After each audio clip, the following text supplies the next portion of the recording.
सिंधुदुर्ग जिल्ह्यासह इतर जिल्ह्यातील ताज्या घडामोडी पाहण्यासाठी सिंधुदुर्ग 24 तासला सबस्क्राईब करा आणि बेल आयकॉनवर क्लिक करा। सिंधुदुर्ग 24 तास सदैव तुमच्या सोबत। पुढील बातमी पाहणार आहोत विस्तारात। कुडाळ पंचायत समितीच्या आजच्या आमसभेत सर्वच अधिकाऱ्यांनी सहकार्य केले। 7-8 वर्षांनंतर ही आमसभा पार पडली। आमसभा ही ग्रामीण भागातील नागरिक आणि प्रशासकीय अधिकारी यांच्यात कुठे अडचण येऊ नये यासाठी असते। मात्र इतक्या वर्षात का आमसभा झाली नाही हा प्रश्न पडतो। आमसभेच्या माध्यमातून ग्रामीण भागातील जनतेचे प्रश्न सुटू शकतात। त्यासाठी आमदार हा जनता आणि प्रशासकीय अधिकारी यांच्यातील दुवा असतो। मतदारसंघातील तसेच तालुक्यातील अनेक प्रश्न मार्गी लागले। मी जसं माझ्या मनोगतामध्ये बोललो की आज सगळ्यांनीच सहकार्य केलं। अधिकारी वर्ग असेल, जनता असेल, आज अतिशय खेळीमेळीच्या वातावरणामध्ये आमसभा ही पार पडली। अनेक वर्षांनंतर 7-8 वर्षांनंतर ही आमसभा झाली।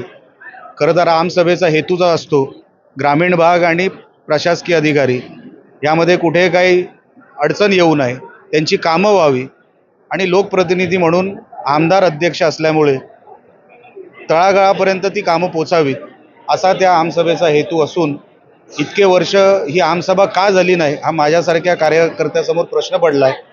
कारण का ही ग्रामीण भागाची व्यवस्था आहे, काही ठिकाणी नगरपंचायतीची नगर परिषदेची व्यवस्था आहे। आपण लोकांची कामं करण्यासाठी ही आमसभा असते किंवा आमदार खासदार असतात आणि आमसभेच्या माध्यमातून या सगळ्या गोष्टी सुटू शकतात। त्या का सोडवल्या गेल्या नाहीत तो प्रश्न आता सोडून द्या, पण आज अतिशय खेळीमेळीच्या वातावरणामध्ये ही आमसभा पार पडली। अनेक मतदारसंघाचे किंवा तालुक्याचे जे काही प्रश्न होते महत्त्वाचे ते बऱ्याच प्रमाणामध्ये मार्गी लागले।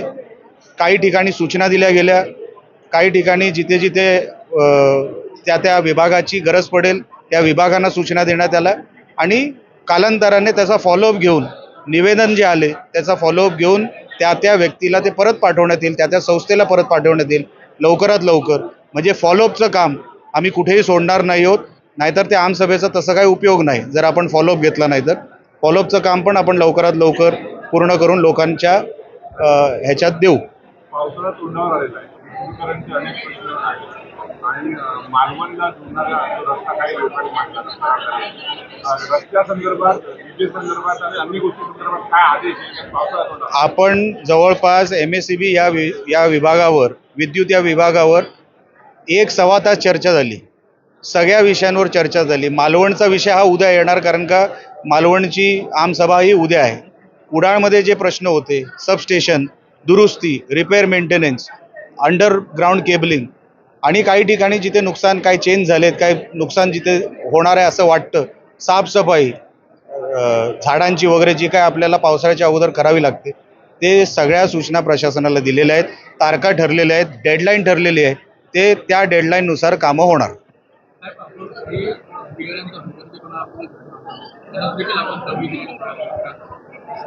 1-2 विभागामध्ये हा विषय आला। एका अधिकाऱ्यांना तर आम्ही ताबडतोब सांगितले तुम्ही निघा येथून, कारण का तुमच्याकडे उत्तरच नाही आहे। तर त्यांना आम्ही सभागृहात बसूही दिलं नाही, कारण का त्यांच्याकडे काहीच नव्हतं आणि ते त्यांच्याकडे जे कोण सिनियर होते ते खरं तर यायला पाहिजे होते पण ते आले नाही। असे 2-3 विभागामध्ये प्रॉब्लेम झाले, त्यांना सूचना दिल्या। म्हणून मनोगतामध्ये मी बोललो आज खेळीमेळीच्या वातावरणात झालं अशी अपेक्षा दरवेळेस ठेवू नका। आता आपल्याला उत्तर द्यायचे आणि उत्तर देण्यासाठी अधिकाऱ्यांनी पण तेवढंच काम करावं एवढी प्रामाणिक इच्छा आहे। वन विभागाच्या बाबतीत हत्ती प्रश्न, गौरेड्याचा प्रश्न किंवा मागणा, यामुळे शेतकरी आणि कोणी शेती करायला म्हणून त्यांचे पण प्रश्न जे आहेत ते गंभीर आहेत। साहेब, हे सगळे विषय आपण फॉरेस्ट डिपार्टमेंट, DFO असतील किंवा राज्य सरकाराचे संबंधित खात्याचे मंत्री असतील, मी सभागृहामध्ये सर्वात जास्त जर बोललो असेल तर वन खात्यावर बोललो आहे। वनमंत्र्यांबरोबर पत्रव्यवहार सुरू आहे, त्यांच्याशी डायलॉग सुरू आहे, त्यांच्या सचिवांशी सुरू आहे। लवकरात लवकर त्याच्यातला मार्ग निघेल अशी अपेक्षा आहे। काही ठिकाणी नुसतं जनावरांचा विषय नसतो, फॉरेस्ट म्हणजे रिझर्वेशनचा विषय असतो।